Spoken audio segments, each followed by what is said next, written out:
نحمده ونصلي على رسوله الكريم أما بعد فأعوذ بالله من الشيطان الرجيم بسم الله الرحمن الرحيم رب اشرح لي صدري ويسر لي أمري واحلل عقدة من لساني يفقهوا قولي. قرآن پاک کی ایک سورت ہے جسے سورت المؤمنون کہا جاتا ہے.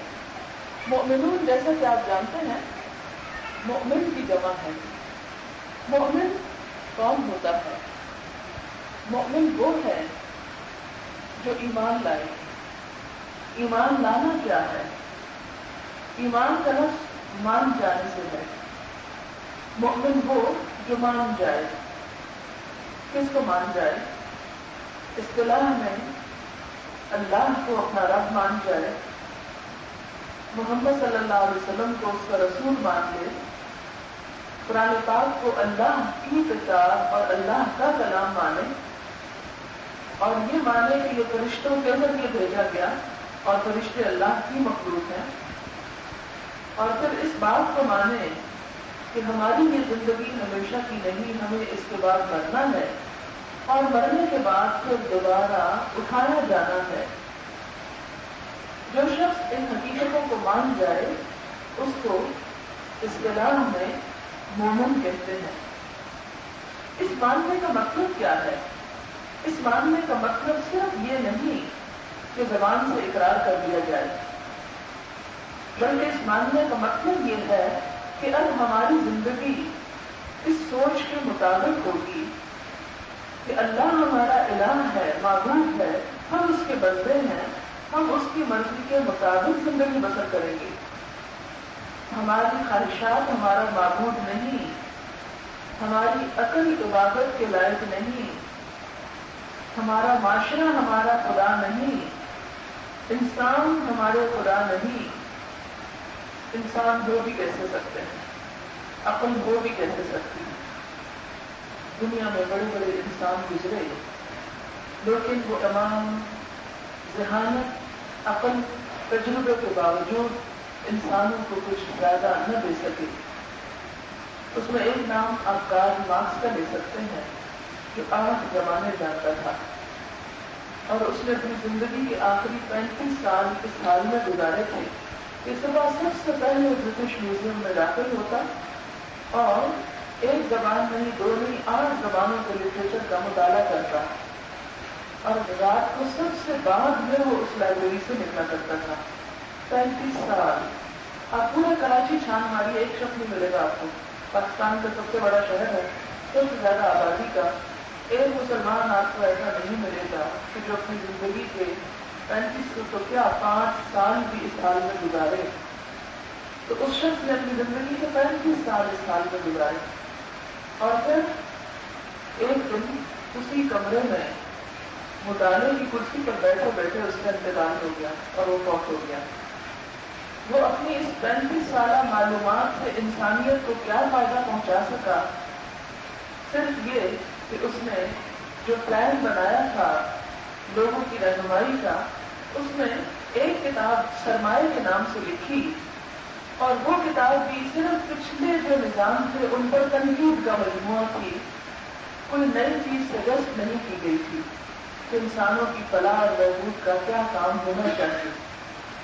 تو انسان انسانوں کی خاص رہنمائی کر سکتا ہے, جبکہ وہ علم میں بھی کامل نہیں, اور اگر علم حاصل کر کر کے کسی مقام پہ پہنچتا ہے تو پہنچنے کے بعد لوگوں کی رہنمائی سے پہلے ہی ختم ہو جاتا ہے. لہذا انسانوں کو اس سے کچھ زیادہ فائدہ نہیں ہو سکتا. اسی طرح انسان اپنی عقل پہ بھروسہ کرے کہ ہم میں سے اکثر لوگوں کو یہ یاد نہیں ہوتا کہ کل ہم نے کیا سنا تھا. کل کے دن میں جیسے 2 لیکچر میں نے دیے, مجھے نہیں یاد کہ دونوں میں میں نے کیا کیا باتیں کہی تھی, حالانکہ وہ میں نے خود کہی تھی. میرا تو یہ حال ہے, اپنی کہی ہوئی بات یاد نہیں, اور کل کیا ہونے والا ہے میرے ساتھ اس کے بارے میں تو میں ٹوٹلی اندھیرے میں ہوں, مکمل ڈارک نیٹ ہے. مجھے نہیں پتا کہ کل کے دن میں کیا ہونے والا ہے اور مجھے کیا کرنا ہے. میری زندگی تو یہ لمحہ ہے جو اس وقت میں گزار رہے ہیں. جو گزر چکی وہ میرے ہاتھ سے نکل چکی، اور جو کل ہے وہ میرے ہاتھ میں نہیں ہے. میرے پاس کیا ہے؟ بس یہ گزرتا لمحہ جو میں بول رہی ہوں. اور بس کہ جس انسان کی ملکیت اتنی محدود چیز ہو، اتنی چھوٹی چیز ہو، وہ پھر دوسروں کے لیے رہنمائی کا کام کیا کر سکتا ہے؟ دوسروں کو کیا ہدایت دے سکتا ہے؟ اس کے لیے ضروری ہے کہ وہ کسی ایسی ہستی پر بھروسہ کرے، کسی ایسی ہستی کو مان جائے کہ جو اس کی بہترین طریقے سے رہنمائی کر سکے. اسی لیے اللہ کے فضل و کرم سے ہم سب اس لحاظ سے خوش قسمت ہیں کہ کلمہ پڑھے ہوئے ہیں، اللہ کو مانتے ہیں، رسول کو مانتے ہیں، کتاب کو مانتے ہیں، آخرت کو مانتے ہیں. لیکن اگر یہ ماننا واقعی ماننا ہو جائے، پوری طرح یقین کرنا ہو جائے، تو ہماری زندگی بدل جائے اور ہمارے معیار بدل جائیں، ہمارے پیمانے بدل جائیں. لیکن مشکل یہ ہے کہ ہمارا ماننا بس ایک روایتی ماننا ہے. ہم دوسروں کو کہتے سنتے ہیں تو کہتے ہیں ہاں ٹھیک ہے، ہم بھی یہی سمجھتے ہیں. لیکن عملی طور پر ہم میں سے کتنے لوگ ایسے ہیں کہ جو اللہ کو اپنا رب مان کر اسی کو اپنا خالق، اسی کو اپنا رازق، اسی کو اپنے سجدوں کے لائق اور دعاؤں کے قابل سمجھتے ہیں. ہمارے ہی بہت سے مسلمان بہن بھائی جو یہ مانتے ہیں کہ اللہ ہمارا رب ہے، اور رب کا مطلب پالنے والا بھی ہے، اس کے باوجود وہ رزق کی تلاش میں دوسروں کے در پہ جاتے ہیں. رزق کا معنی صرف لقمہ نہیں بلکہ اولاد بھی ہے. بہت سے لوگ ایسے دیکھے جاتے ہیں کہ وہ اللہ سے اولاد نہیں مانگتے، یہ مان کے تھک جاتے ہیں، یہ مان کر یقین نہیں ہوتا تو وہ قبروں پہ چلے جاتے ہیں، بزرگوں سے مانگنے لگتے ہیں، یا ان سے کہتے ہیں کہ آپ ہمارے لیے مانگ دیجیے. یہ کیسا ہم نے اپنے رب کو رب مان رکھا ہے کہ اس کی دین پر، اس کی بخشش پر ہمارا اعتماد ہی نہیں، یقین ہی نہیں، اور بے صبر ہو کر ہم ایسے کام کر بیٹھتے ہیں جس کی کوئی دلیل قرآن میں، سنت میں ہے ہی نہیں سرے سے. نبی صلی اللہ علیہ وسلم نے اولاد مانگنے کا کوئی ایسا طریقہ ہمیں نہیں بتایا کہ اگر تمہارے پاس اولاد نہ ہو تو جاؤ کسی قبر پر اور قبر والے سے کہو کہ وہ تمہیں مانگ دے. اگر کہا جائے کہ یہ طریقہ درست نہیں، کہتے ہیں ہم ان سے نہیں مانگ رہے، ہم تو ان سے کہہ رہے ہیں کہ وہ ہمارے لیے مانگے. تو اس بات کی کوئی دلیل قرآن میں نہیں، سنت میں نہیں کہ ہم قبر والے کسی سے جا کے کہیں کہ وہ ہمارے لیے مانگے. اس بات کی دلیل تو موجود ہے کہ ہم کسی نیک انسان سے کہیں کہ آپ ہمارے لیے دعا کریں. اور ویسے بھی ہر مسلمان کو دوسرے مسلمان کے لیے دعا کرنی چاہیے، کیونکہ جب ایک مسلمان دوسرے مسلمان کے لیے دعا کرتا ہے تو اللہ تعالیٰ مانگنے والے کے لیے فرشتہ مقرر کر دیتا ہے جو آمین کہتا ہے اور ساتھ مانگنے والے کے لیے دعا کرتا ہے کہ اللہ تمہیں بھی اس سے بہتر دے. تو اس لیے ہر مسلمان کو دوسرے مسلمان کے لیے دعا کرنی چاہیے، ہاں کوئی کیسا ہی کیوں نہ ہو. اور ویسے بھی جب ہم نماز پڑھتے ہیں تو سب مسلمانوں کے لیے خود بخود دعا ہو جاتی ہے، ربنا اغفر لی ولوالدی وللمؤمنین یوم یقوم الحساب. اللہ مجھے بخش دے، میرے والدین کو بخش دے اور سارے مومنوں کو بخش دے جب حساب کتاب کا دن ہو. تو اس طرح ہم ان کے لیے بھی دعائیں مانگتے ہیں. بہرحال اللہ کو رب ماننے کا مطلب یہ ہے کہ ہر چیز پر، ہر کام میں اس کی ذات پر مکمل بھروسہ، مکمل یقین ہو، اتنا یقین کہ اس میں کسی دوسرے کو شریک نہ کیا جائے. ایک شخص حضور صلی اللہ علیہ وسلم کے پاس آیا اور کہنے لگا کہ یا رسول اللہ صلی اللہ علیہ وسلم، جو آپ چاہیں اور جو آپ کا رب چاہے. آپ اس سے ناراض ہوئے اور فرمایا اجعلتنی للہ ندا، کیا تم نے مجھے اللہ کا شریک بنا لیا؟ بس یوں کہو کہ جو اللہ چاہے، کیونکہ قرآن پاک میں آتا ہے وما تشاءون الا ان یشاء اللہ، تمہارے چاہنے سے کچھ نہیں ہوتا جب تک کہ اللہ نہ چاہے. اللہ کے چاہنے سے بھی سارے معاملات ہوا کرتے ہیں. اس لیے ہم ایمان لانے کے باوجود، جیسے کہ قرآن پاک میں اللہ تعالیٰ فرماتے ہیں کہ بہت سے لوگ رب پر ایمان لانے کے باوجود اس کے ساتھ شرک کر رہے ہوتے ہیں، اس کو بھی مانتے ہیں اور اس کے ساتھ دوسری ہستیوں کو بھی ایسا رتبہ اور ایسا مقام دیتے ہیں جو دراصل اللہ کا مقام ہے یا اللہ تعالیٰ کو دینا چاہیے۔ پھر آپ دیکھیں گے محمد رسول اللہ صلی اللہ علیہ وسلم کو اللہ کا رسول ماننے کا مطلب کیا ہے کہ جو کچھ آپ ہمارے لیے لائے ہیں اسے ہم قبول کر لیں، جو تعلیمات آپ نے ہم کو دی ان تعلیمات کو ہم سب سے اعلیٰ اور ارفع مقام دیں۔ میں ہمیشہ یہ کہتی ہوں ہم حضور صلی اللہ علیہ وسلم سے محبت کے بہت دعوے کرتے ہیں، لیکن دوسری طرف آپ ہی کی بات نہیں مانتے۔ مثلاً ایک شخص نے ایسا ہی کیا جیسے ہم کرتے ہیں کہ دائیں ہاتھ سے کھانے کی بجائے بائیں ہاتھ سے کھا رہا تھا، تو آپ نے اس سے کہا کہ دائیں ہاتھ سے کھاؤ۔ کہنے لگا یا رسول اللہ صلی اللہ علیہ وسلم میں نہیں کھا سکتا، مجھے عادت ہے بائیں سے کھانے۔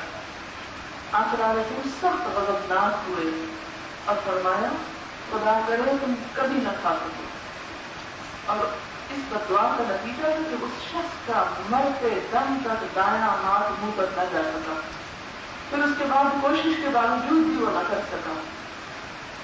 ہمیں بھی سوچنا چاہیے کہ زندگی کی کتنی بھی باتیں ایسی ہیں کہ جس میں ہمیں پتا ہے کہ اللہ کے رسول صلی اللہ علیہ وسلم کو کیا پسند ہے، ہم اس کو ایک طرف بند کر کے کتاب رکھ کے اپنی مرضی اپنی پسند کرتے ہیں، اور پھر کیا کہتے ہیں آج کے دور میں یہ ہو ہی نہیں سکتا، یہ پاسبل ہی نہیں ہے۔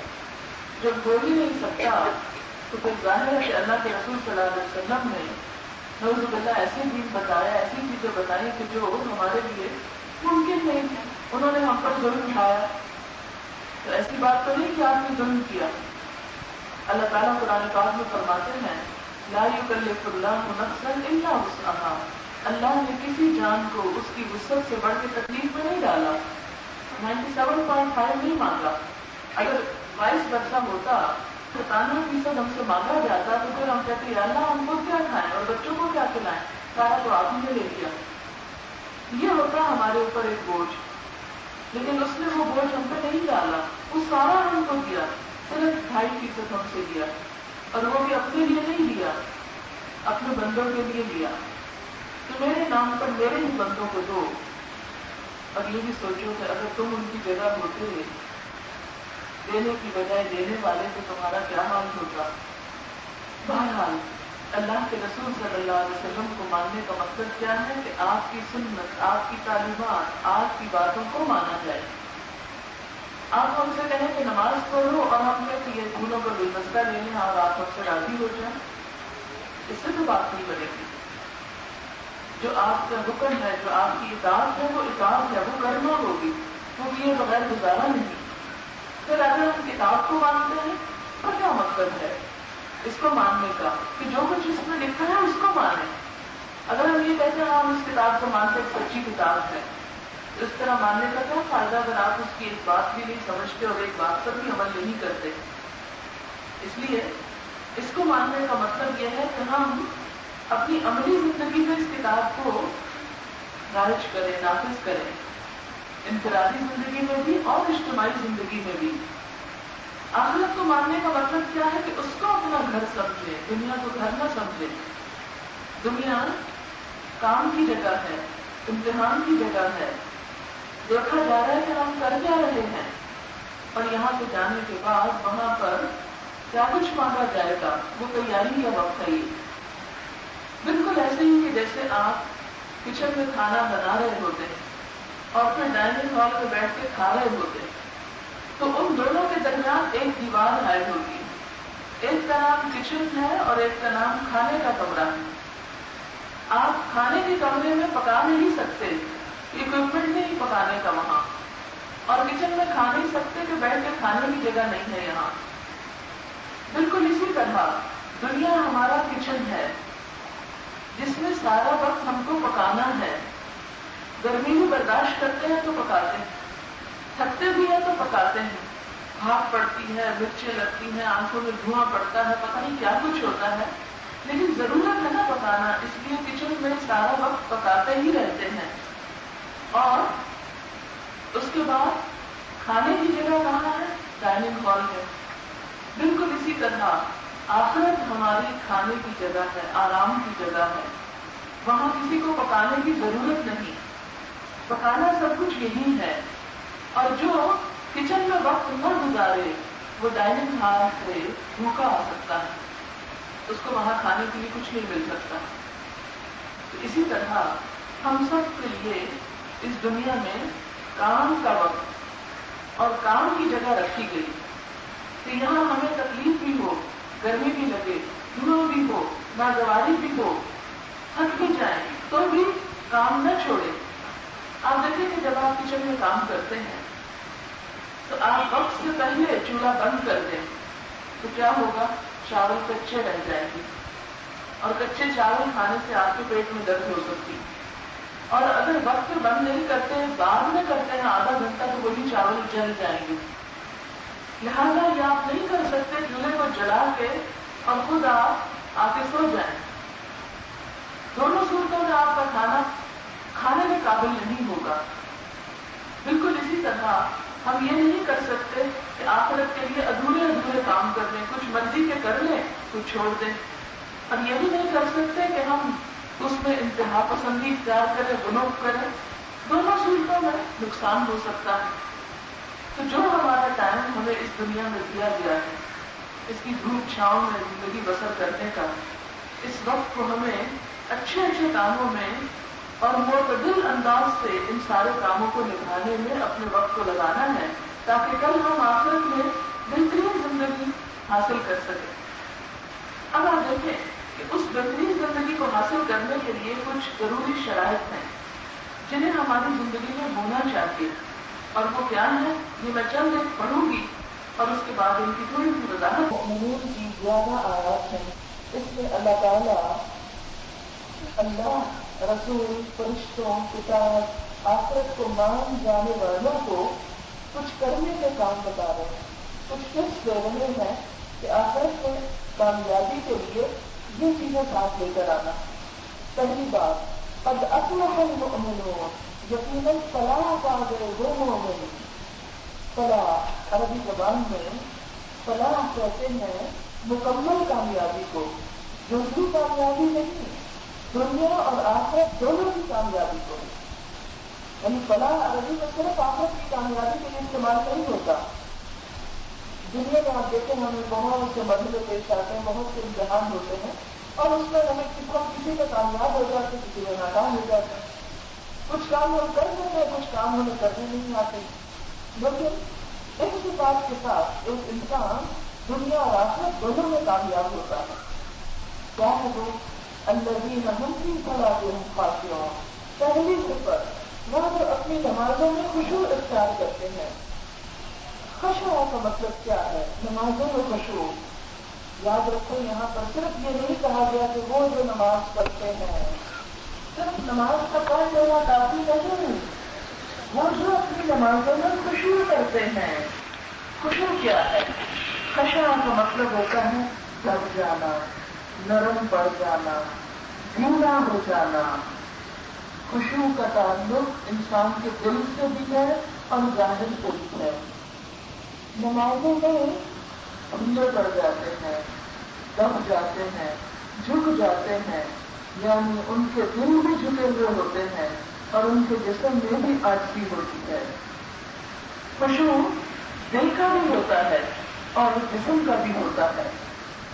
خشوع کے لیے سب سے پہلی بات یہ ہے کہ یہ یاد رکھیں کہ یہ صرف ایک عمل نہیں ہے.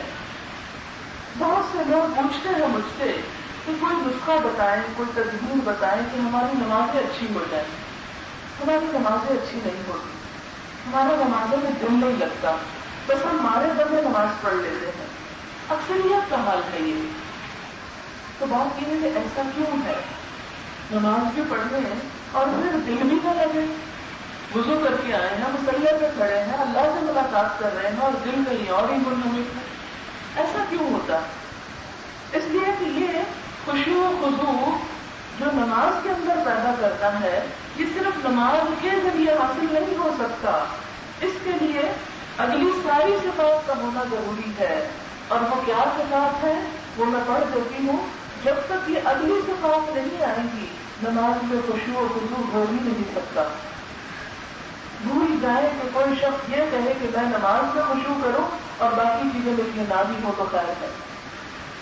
سب سے پہلی صفت نماز کا خشوع منحصر ہے اگلی صفات پر، اور وہ کیا ہے؟ وَالَّذِينَ هُمْ عَنِ اللَّغْوِ مُعْرِضُونَ، وہ جو لغو سے منہ موڑ کے رکھتے ہیں، لغو چیزوں سے پرہیز کرتے ہیں. لغو کہتے ہیں بےہودہ، بیکار، بے معنی، بے مقصد، لایانی چیزیں.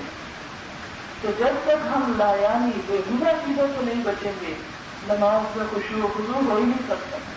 جہاں مرضی جا کے پڑھ لیں، خانہ کعبہ کے اندر ہی کیوں نہ پڑھ لیں، جب تک لفظ سے پرہیز نہیں ہوگا نماز میں خشوع نہیں آئے گا.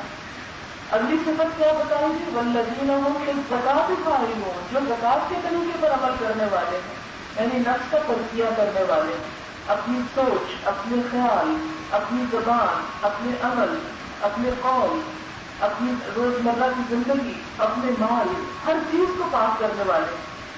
تو جب تک یہ سب چیزیں پاک نہ ہوگی، سوچیں پاک نہ ہوگی، باتیں پاک نہ ہوگی، عمل پاک نہ ہوں گے، معنی میں پاکیزگی نہیں ہوگی، لقمہ حرام سے پرہیز نہیں ہوگا، نماز میں خشوع نہیں آ سکتا. کیونکہ ان سب چیزوں کی گندگی دلوں کو سخت کرتی ہے، اور دلوں کا سخت ہونا خشوع کے خلاف ہے. خشوع کا مطلب ہے ڈھیلا پڑ جانا، نرم ہو جانا، دب جانا. تو جب دل میں سختی ہوگی تو دبیں گے کیسے؟ اللہ کے آگے جھکیں گے کیسے؟ اور پھر والذین هم لفروجہم حافظون، وہ جو اپنی شرمگاہوں کی حفاظت کرتے ہیں، یعنی اپنے آپ کو عریانی اور فحاشی سے بھی بچاتے ہیں، اور نمبر 2 زنا سے بھی پرہیز کرتے ہیں. اگر کسی کی نگاہوں میں زنا، کوئی کام زنا کی باتیں سن رہے ہیں، کسی کے دل میں زنا کے خیالات ہیں، اور جو اپنے جسم کے سطر کا لحاظ نہیں رکھتا، اس کو نہیں چھپاتا، تو ہو ہی نہیں سکتا کہ نماز میں خشوع آئے. کیسے آ سکتا؟ ممکن ہی نہیں. إِلَّا عَلَىٰ أَزْوَاجِهِمْ أَوْ مَا مَلَكَتْ أَيْمَانُهُمْ فَإِنَّهُمْ غَيْرُ مَلُومِينَ. 2 چیزیں بتائی گئی کہ ہاں اپنی بیویوں کے ساتھ وہ اپنے جذبات کی تسکین کر سکتے ہیں. اور دوسرا لونڈیاں بتایا گیا جو کہ آج کل ہے ہی نہیں، وہ تو جہاد کے نتیجے میں ہوتی ہیں. جب جہاد ہی نہیں رہا تو لونڈیاں کہاں سے آئیں گی؟ اس لیے اس بحث میں پڑھنا اس وقت بیکار ہے. لیکن ہمارے بہت سارے لوگ کام کی سب باتیں چھوڑ کر جو سوال کرتے ہیں وہ یہ اسلام میں لونڈیاں کیوں ہیں؟ انہیں اس سے کوئی غرض نہیں کہ نماز میں خشوع کیسے آئے، تزکیہ نفس کیسے ہو. ان کا سارا انٹرسٹ اس میں ہے کہ لونڈیوں کے بارے میں اسلام کیا کہتا ہے اور کیوں کہتا ہے اور یہ سب کیا ہے، یہ تو بڑا ظلم ہے اور یہ کیسے ہو گیا. خیر اس پر میں نے بہت الحمدللہ ریسرچ بھی کی تفصیل سے. اس پر میں نے ایک لیکچر دیا ہوا ہے خواتین کے حقوق کے نام سے. خواتین سے ریلیٹڈ جتنے بھی ایشوز ہیں وہ 4-5 کیسٹس ہیں، ان میں سب یہ باتیں میں نے کی ہوئی ہیں. جس کو شوق ہو اس کا جواب پانے کا وہ سن لے، کیونکہ اس ایک مجلس میں تو میں ہر موضوع کا احاطہ نہیں کر سکتی. تو جن کے لیے جذبات کی تسکین ان کی ویڈیو میں رکھی گئی، اور جو شخص بھی فمن ابتغى وراء ذلك، اس کے علاوہ کچھ اور چاہے، حلال طریقے کے علاوہ کوئی اور طریقہ اختیار کرے لذت حاصل کرنے کا، خواہ وہ خود اپنے جسم سے جسے ماسٹربیشن کہتے ہیں، خواہ وہ عمل قوم لوط سے ہومو سیکشل ہو، خواہ وہ لیسبین ہو. آپ کو معلوم ہوگا کہ یہ اصطلاحات اب ہمارے ملک میں بھی انوکھی نہیں رہی، یہ چیزیں بہت کامن ہو گئی ہیں. بہت افسوس کے ساتھ کہنا پڑتا ہے کہ مغرب سے یہ گن بھی ہم درآمد کرتے چلے آ رہے ہیں، اور یہ چیزیں کہ اب کوئی برائی نظر نہیں آتی، یا وہ مصنوعی آلات ہو یا اورل سیکس ہو، کچھ بھی. مجھے معلوم ہے کچھ بچیاں بھی ہیں اور مجھے یہ باتیں بہت کھلی نہیں کرنی چاہیے، لیکن ہم بہت ساری دین کی ایسی چیزیں کہ جو زندگی کی حقیقت ہے اور جن میں پڑھ کر آپ حرام کا ارتکاب کرتے ہیں، اس کے بارے میں علم نہ ہونے کی وجہ سے وہ حرام کرتے چلے جاتے ہیں. پہلے دور میں شاید کچھ معصومیت تھی، یہ اتنے وحشیانہ اور جانوروں والے حرکات جو تھے وہ مسلمان معاشرے سے کم از کم اجنبی تھے. لیکن اب حیرت ہوتی ہے جب نوجوان بچیاں آ کر ایسے مسائل پوچھتی ہیں شادی کے بعد، سب ندامت سے چھپ جاتا ہے کہ ہم کس طرف چل پڑے. اس لیے کہ ہمارا سارا لٹریچر، ہمارا میڈیا، ہماری ہر چیز میں یہ سارے کانسیپٹ اتنے عام ہو گئے ہیں کہ اچھے بھلے 5 وقت کے نمازی دیندار گھرانوں میں بھی یہ سب حرام حرکتیں ہو رہی ہیں۔ اس لیے ضروری سمجھتی ہوں کہ میں کم از کم پہنچا کے دوں۔ دین کے معاملے میں کوئی حیا نہیں، حیا وہاں ہونا چاہیے جہاں ہونا چاہیے۔ لہٰذا فمن ابتغى وراء ذلك فأولئك هم العادون، جو بھی کوئی اور طریقہ اختیار کرے گا فطری طریقے کے علاوہ، اللہ کے نزدیک وہ حدیں توڑنے والا، اور جو اللہ کی حدیں توڑے پھر اس سے اللہ خود ہی نپٹتا ہے۔ والذین هم لأماناتهم وعهدهم راعون، وہ جو اپنی امانتوں اور عہدوں کا پاس کرتے ہیں، وہ لوگ ان کی نمازوں میں خشوع و خضوع ہوتا ہے۔ جو دھوکہ دیں، جو امانت میں خیانت کریں، جو اپنی ڈیوٹی پوری نہ کریں، جو بات کریں تو جھوٹ بولیں، ان کی نمازوں میں خشوع و خضوع کہاں سے آ سکتا ہے؟ والذین هم علی صلاتهم یحافظون، وہ جو اپنی نمازوں کی حفاظت کرنے والے ہیں، اپنی نمازوں کی حفاظت کرتے ہیں۔ حفاظت میں کیا ہے؟ جسمانی پاکیزگی بھی، لباس کی پاکیزگی بھی، اور قبلہ کا رخ ہونا، اور وہ ساری شرائط کو پورا کرنا کہ جو نماز کی حفاظت کے لیے ضروری ہے، جس سے نماز کو کوئی خلل نہ پہنچے، کوئی نقصان نہ پہنچے۔ جب تک وہ حفاظت نہ ہو تو بھی خشوع نہیں آتا۔ اولئک هم الوارثون، یہی لوگ دراصل وارث ہونے والے ہیں کس کے؟ الذین یرثون الفردوس، جو ورثے میں پائیں گے جنت الفردوس، ہم فیہا خالدون، جس میں وہ ہمیشہ ہمیشہ رہنے والے ہیں۔ تو یہ تو تھا ان 11 آیات کا مختصر خلاصہ، جو کامیابی کے لیے لازمی شرط رکھی گئی۔ قد افلح المؤمنون، یقیناً فلاح پا گئے مومن۔ کون سے مومن؟ جن کے اندر یہ صفات ہوگی، اور اگر یہ صفات نہیں تو ہو سکتا ہے دوسری کوئی کامیابی ہو جائے دنیا کی یا آخرت کی، لیکن وہ جو مکمل کامیابی جو جنت الفردوس کی شکل میں انسان کو ملنے والی ہے، پھر وہاں تک وصول نہ ہو سکے گا۔ اگر فردوس کے باغات چاہیے تو اس کے لیے لازم ہے کہ اپنے اندر ہمیں یہ صفات پیدا کرنی ہوگی۔ ہم کو کیا کیا کرنا ہے اور کس طرح کرنا ہے؟ تو پہلی بات یہ کہ نماز میں خشوع، کہ آپ وضو کر کے جب مصلی پہ قدم رکھیں تو آپ کا دل جھک جائے، ذہن جھک جائے، اللہ کی طرف اس طرح مائل ہو جائے کہ کوئی دوسری بات یاد نہ آئے۔ آپ کو معلوم ہے حضرت علی رضی اللہ تعالیٰ عنہ کے بارے میں آتا ہے کہ ان کے جسم میں ایک تیر یا نیزہ کچھ چبھ گیا، تو اس کو نکالنا تھا اور بہت مشکل کام تھا۔ تو انہوں نے کہا کہ ٹھہرو، میں نماز شروع کر دیتا ہوں، میں نماز پڑھوں گا تو تم میرا یہ تیر نکال لینا اور مجھے پتا نہیں چلے گا۔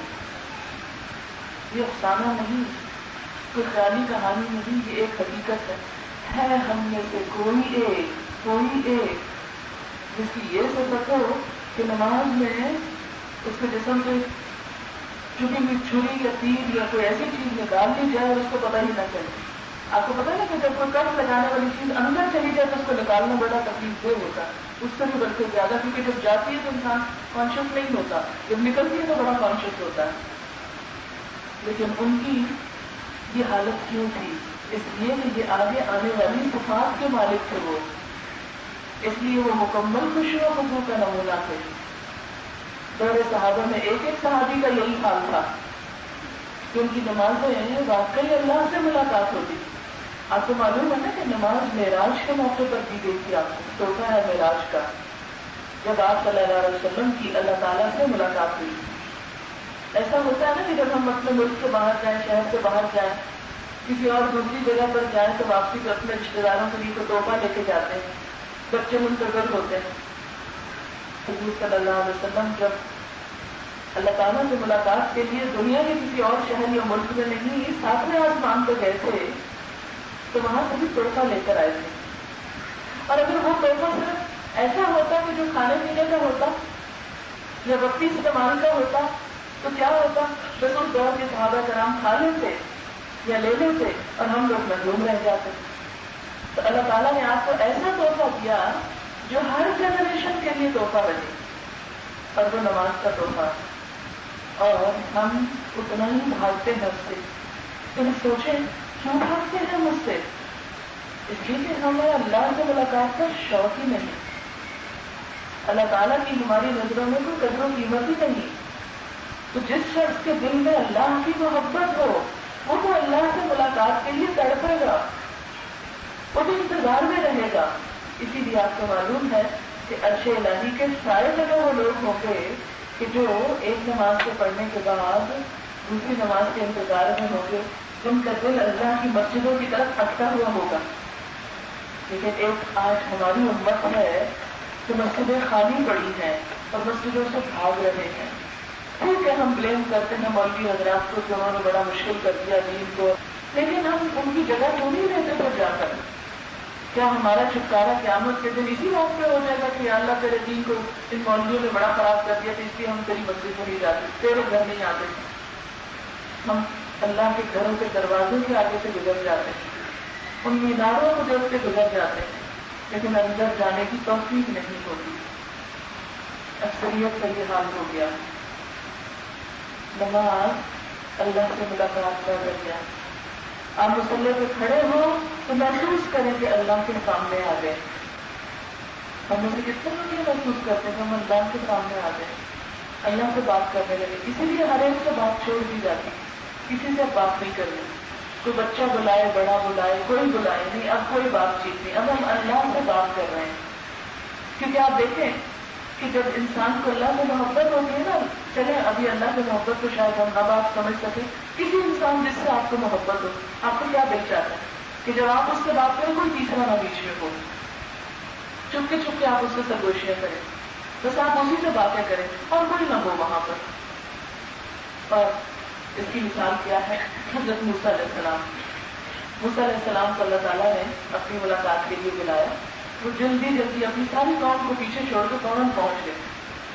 لیکن اکیلے میں جا کے جلدی سے اللہ تعالیٰ سے بات چیت کرتا ہوں. اللہ تعالیٰ پوچھتے ہیں آج اللہ کا ہم قوم میں کیا موسیٰ، موسیٰ تیری قوم کو تجھے کیا چیز جلدی لے آئی؟ تو موسیٰ علیہ السلام کہتے ہیں کہ اے اللہ نے تیری ملاقات کے لیے بس جلدی آ گیا اور میری قوم پیچھے وہ بھی آ ہی رہی ہے. اور اللہ تعالیٰ نے بس ان سے پوچھا ماں دل کا بھی یمین کا یا موسیٰ، اسے تیرے دائیں ہاتھ میں کیا ہے؟ تو صرف اتنا کہہ دیتے عصا، لمبی سی بات کرتے ہیں جواب میں. اللہ تعالیٰ یہ ہے، میری ذاتی ہے، میں اس سے پتے جھاڑتا ہوں، میں اس سے بہت سے کام لیتا ہوں، اور ولی فیہا معارب اخری، لمبی بات. کیونکہ جس سے محبت ہوتی ہے اس سے لمبی بات ہوتی ہے.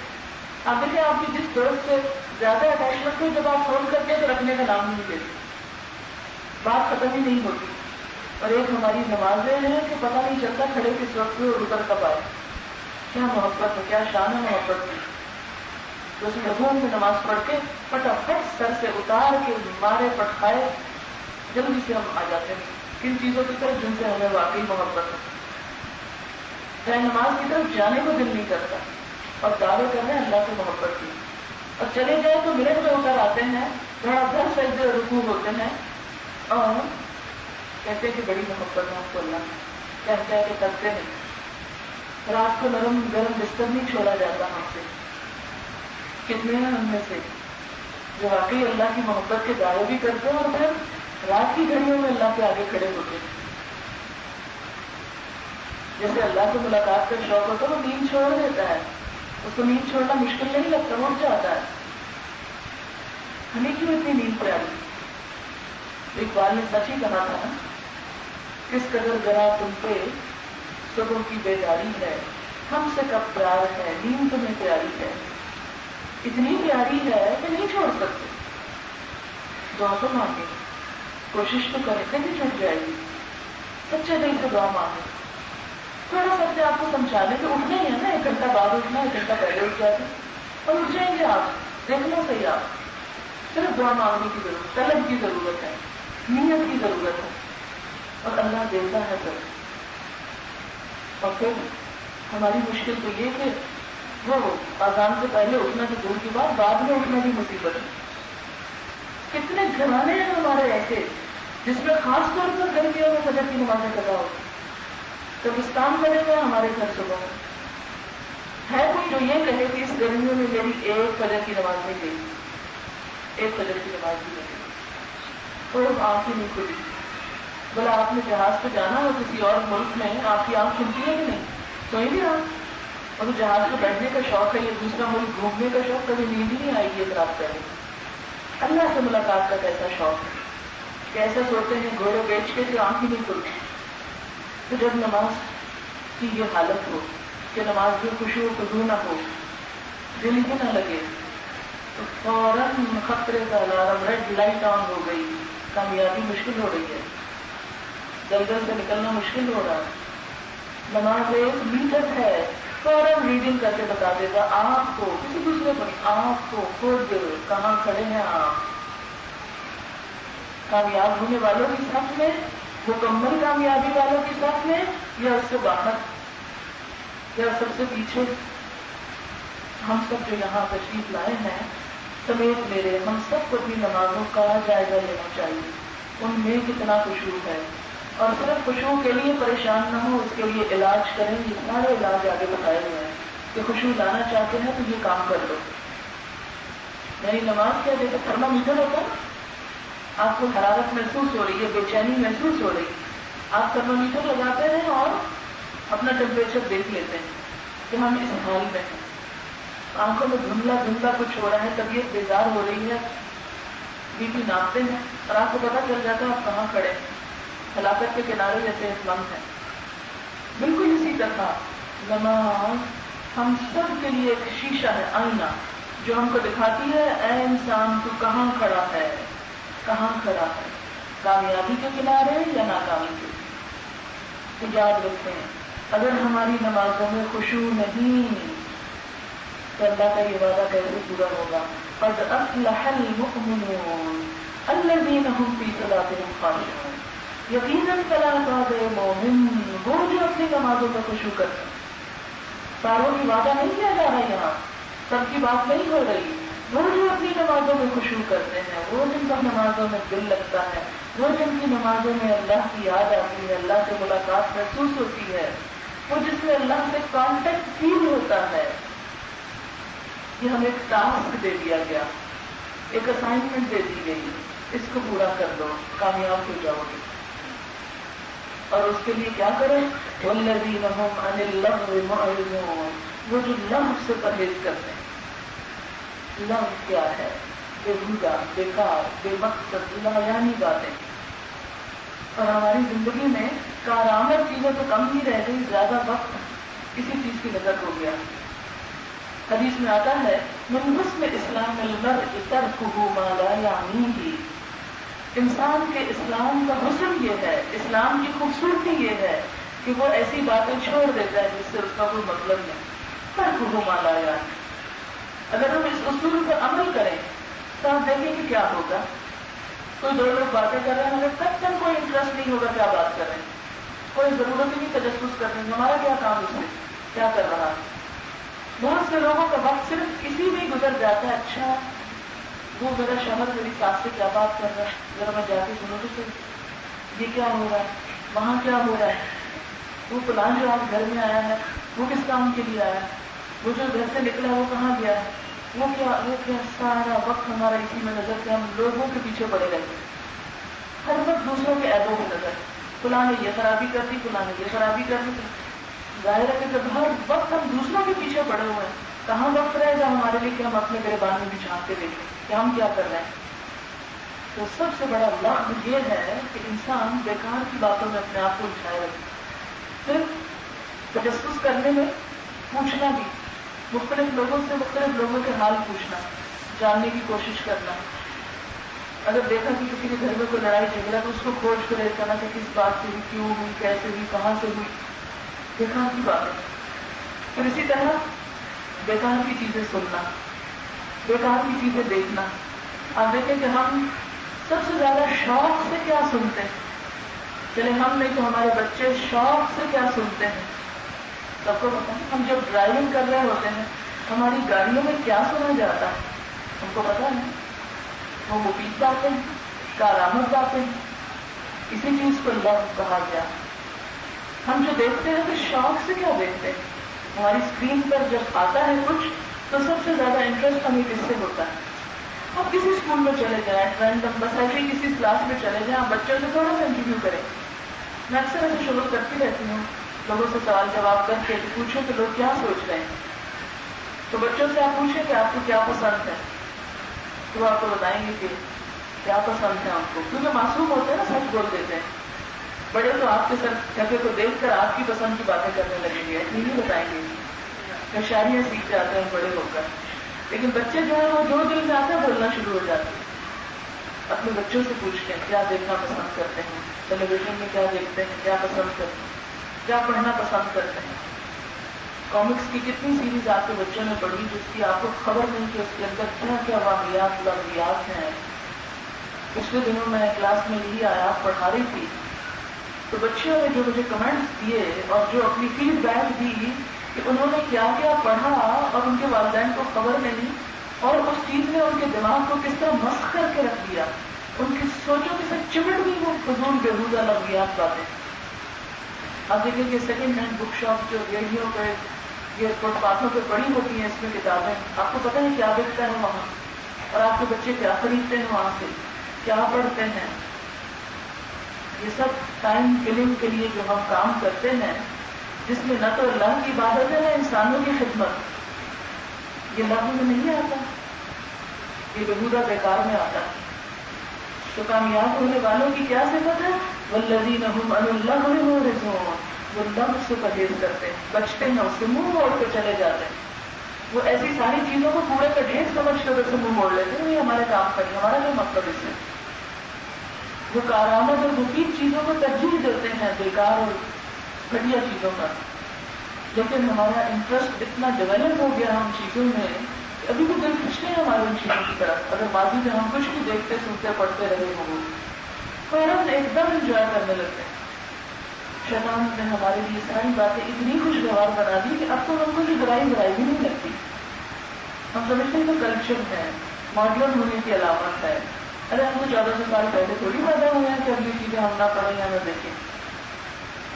ایک اللہ کی کتاب تو ہم سے ساری اب تک نہیں پڑھی گئی، اس میں تو غور و فکر ابھی تک مکمل نہیں ہوا. اتنی عمر ہو گئی ہماری اور اس کے مقابلے میں کیا کچھ پڑھ ڈالا. اب فخر سے بیٹھ کے بتاتے ہیں کہ کون کون سی سیریز پڑھ لی ہم نے.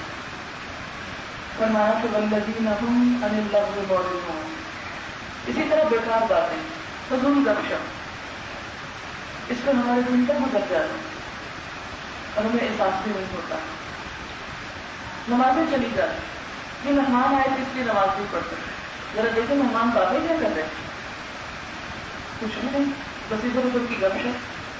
تو کامیابی کے لیے، جنت الفردوس کے لیے کیا ضروری ہے؟ لغو سے بچیں. والذین هم للزکاۃ فاعلون. جب لغو سے بچیں گے تو تزکیہ ہو سکے گا.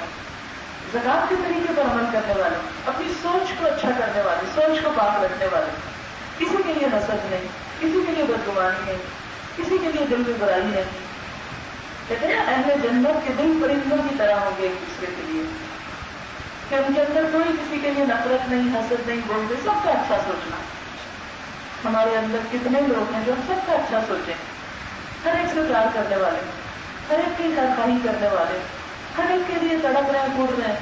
حتیٰ کہ دشمن کافر، سب کے لیے ان کے دل میں خیرخواہی اور سوچ کو، جیسے نبی صلی اللہ علیہ وسلم کے دل میں تھی کہ اپنے دشمنوں کے لیے بھی محبت تھی.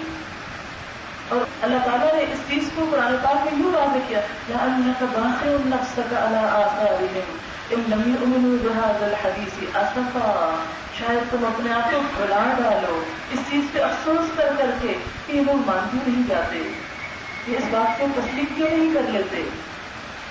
لہذا یہ طرف ہر ایک کے لیے، ہمارے ساتھ کوئی ذرا سا برا کر جائے، ذرا سا ہم کو تکلیف دے جائے، تو اس کے لیے تو ہم بھول کے بھی اچھا نہیں سوچ سکتے. یہی تو کمال ہے، جس نے آپ کے ساتھ اچھا کیا اس کے ساتھ آپ اچھے ہو گئے. آپ کیسے اچھے ہو گئے؟ یہ تو اس کی اچھائی ہے کہ اس نے آپ کے ساتھ اچھا کیا تھا. آپ کی اچھائی تو یہ ہے کہ اس کی برائی پر آپ اچھا بن کے دکھائیں. لہذا سوچ کا تزکیہ کیا ہے؟ ہر ایک کے لیے سنسیئر ہونا، کسی کے لیے دھوکہ، کسی کے لیے برائی نہ سوچنا. اور جب یہ سوچ آئے گی تو بہت کال آپ کا سچا ہو جائے گا. آپ کی زبان پر غیبت کرنے کے قابل ہی نہیں رہے گی. بھلا آپ غیبت کیوں کریں؟ اس لیے کہ آپ کے دل میں ہر ایک کی بھلائی ہے، خیرخواہی ہے. کوئی آپ کے ساتھ برا بھی کر دے تو آپ اس کے لیے تعویل ڈھونڈ لیتے ہیں، تو بیچارے کو سمجھ نہیں آئی ہوگی نا، یا اس کی عمر کا تقاضا ہے، یا اس کے ساتھ یہ مشکل ہے، کوئی بات نہیں، جانے دے، چھوڑو، ذکر ہی نہیں کرنا. اور پھر والذین هم لفروجہم حافظون، وہ جو اپنی شرم گاہوں کی حفاظت کرتے ہیں، یعنی اپنے آپ کو عریانی اور فحاشی سے بھی بچاتے ہیں، اور نمبر 2 زنا سے بھی پرہیز کرتے ہیں. الا علی ازواجہم او ما ملکت ایمانہم فانہم غیر ملومین. اپنی بیویوں کے ساتھ وہ اپنے جذبات کی تسکین کر سکتے ہیں. اور دوسرا لونڈیاں بتایا گیا جو کہ آج کل ہے ہی نہیں. اور جو شخص بھی حلال طریقے کے علاوہ کوئی اور طریقہ اختیار کرے، ومن ابتغى وراء ذلك فاولئك هم العادون، جو بھی کوئی اور طریقہ اختیار کرے گا فطری طریقے کے علاوہ، اللہ کے نزدیک وہ حدیں توڑنے والا ہے، اور جو اللہ کی حدیں توڑے پھر اس سے اللہ خود ہی نپٹتا ہے. والذین هم لأماناتهم وعهدهم راعون، وہ جو اپنی امانتوں اور عہدوں کا پاس کرتے ہیں. والذین هم علی صلاتهم یحافظون، وہ جو اپنی نمازوں کی حفاظت کرنے والے ہیں، اپنی نمازوں کی حفاظت کرتے ہیں. حفاظت میں کیا ہے؟ جسمانی پاکیزگی بھی، لباس کی پاکیزگی بھی، اور قبلہ کا رخ ہونا، اور وہ ساری شرائط کو پورا کرنا کہ جو نماز کی حفاظت کے لیے ضروری ہے، جس سے نماز کو کوئی نقصان نہ پہنچے. اولئک هم الوارثون، یہی لوگ دراصل وارث ہونے والے ہیں. کس کے؟ الذین یرثون الفردوس، جو ورثے میں پائیں گے جنت الفردوس، ہم فیہا خالدون، جس میں وہ ہمیشہ ہمیشہ رہنے والے ہیں. سبحانک اللہم وبحمدک، نشہد ان لا الہ الا انت، نستغفرک ونتوب الیک. والسلام علیکم ورحمۃ اللہ وبرکاتہ.